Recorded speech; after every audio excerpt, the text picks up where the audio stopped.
Attestasiya nədir? Son günlər çoxlarınızın ağlında eyni sual var.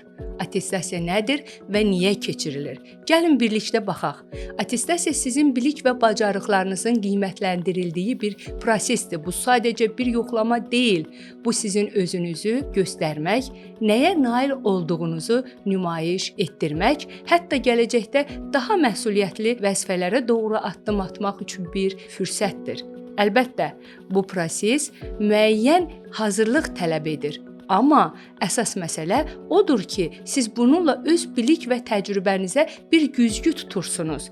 Nəyi yaxşı bilirsiniz, hansı sahələrdə inkişaf edə bilərsiniz? Bunlar üzə çıxır. Ona görə də attestasiya prosesi qorxulu yox, əksinə faydalı və inkişaf etdirici bir mərhələ kimi qəbul edilməlidir. Sadəcə vaxtında hazırlaşın, özünüzə inanın və unutmayın, bu yolda biz hər birinizin yanındayıq.